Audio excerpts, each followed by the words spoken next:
What aircraft do you like, guys? Well, Caribou, of course. That's a no-brainer, I think, Tim. Yeah, the beautiful Caribou.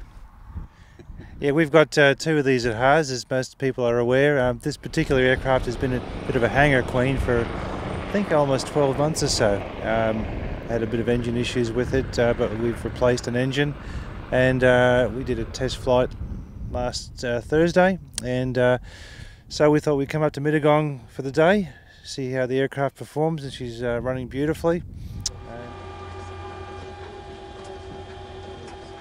Over prime. Okay.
I know, yeah. With the shadow. I was just saying, I always fly in business class flight, but I think this was better than business. We're allowed to depart or we're going to wait? You flying? Got to wait for the hostess first. Yeah, wait for the hostess. The hostess. Hairy leg. Hairy leg congratulate Dick, Dave on that landing. That was pretty good. Pretty good for here. Yeah. Jeff Andrews. G'day, Doug. How are you? Yeah, Doug. Hi. Hi. Tony. I'm Jeff. Hi, how you going? Good, that's fine. This is Randy. Hi. Hi, hello. How you going? I'm fine, thank you. So obviously, have you seen this before? No, haven't been in one of these before. Well, this is our one of two Caribous flying, ex-Vietnam. This was out in last in Vietnam in '72. So it's both of ours have served the purpose over there, and that's why we purchased them in 2011. They stopped flying them in 2009. Yeah, 45 years of service, which is a long time. Well, here we are. Such a beautiful ride up to Mittagong over the escarpment from down there at HARS. And look, I've got the two guys that brought us up here, but they've got a bit of a story. What aircraft do you like, guys? Well, Caribou, of course. That's a no-brainer, I think, Tim. Yeah, the beautiful Caribou. Yeah, we've got two of these at HARS, as most people are aware. This particular aircraft has been a bit of a hangar queen for, I think, almost 12 months or so. I had a bit of engine issues with it, but we've replaced an engine, and we did a test flight last Thursday, and so we thought we'd come up to Mittagong for the day, see how the aircraft performs, and she's running beautifully. And Dave and I are both Qantas pilots, and we fly the A380 in our day job, as I call it, but it's quite a difference operating a Caribou compared to the A380. Yeah, very true. But two great aeroplanes. You know, I had the pleasure of flying these aircraft in the Air Force briefly for about 18 months at 38 Squadron in Richmond in the early 80s. Fantastic old aeroplane. Designed and built really well. Served 45 years with the RAAF, starting off in Vietnam, going right through until 2009. But yeah, as Doug said, we're so fortunate because we really do have the best of both worlds. We fly the world's biggest passenger carrying aeroplane in the A380, which is a remarkable aeroplane. We both love that. And then on the weekends, here we are today in the beautiful Southern Highlands. This is my home airfield. I'm a member here at Mittagong Aero Club, and we've been able to bring one of our two Caribous up here to show some of the locals, which is a real buzz. So yeah, as I said, best of both worlds, Tim. David, also Air Force background. To get back into one of these, what goes through your head going from two engines to you're now currently a A380 pilot? What's it like to sort of step back suddenly? Yeah, good question, Tim. So when I got checked out on this aircraft again down at HARS, which I think was in 2014. I hadn't flown it for about 32 years, so yeah, it was a bit daunting. I mean, Doug didn't fly these in the Air Force at all, so it was an even bigger step for Doug. Real buzz to get back into this aeroplane. Took a bit of work, you know. I had to do a bit of study. You know, I went down and did a few dry runs, sitting up the front there and just getting my hands and my eyes going where they needed to go. But it was just such a great day that day. I remember it really well. We went over to Narra and did circuits over at the HMAS Albatross, and then back into Wollongong. Was a really good day. So it was an absolute buzz to get back into this aeroplane and fly it again. Yeah. One of the special things about HARS is the people who just turned up to see it arrive here in Mittagong. It was all word of mouth, but it's just amazing the buzz that is created about these old aircraft. We did fly down the main streets of the Southern Highlands, and I think all the burgers were thrown out of their beds. The rumbling noise of the mighty Caribou, which is an unusual sound, a very distinctive sound with the augmenters behind the engines. But it's a lovely sound, that's the thing about this aircraft. We keep it flying so you can hear it, because they're really kind of almost living objects. They're not meant to be just something to look at in a hangar, but when you hear them, see them flying, it really brings them to life. I'm now a local down near HARS, and one of the things that I always feel, being an old Sydney boy who used to live under the old 1-6 while the arrivals in the morning, is how you guys have brought the spirit of Qantas to HARS. Do you think there's something in that? Well, the spirit is just the love of flying, I think, Tim. Yeah. We're so fortunate. We love what we do for a living with Qantas, and so we fly a magnificent aeroplane there. And I flew the 767 and various versions of the jumbo, including the 400. And as Doug said, they're just magnificent aeroplanes, the jumbos.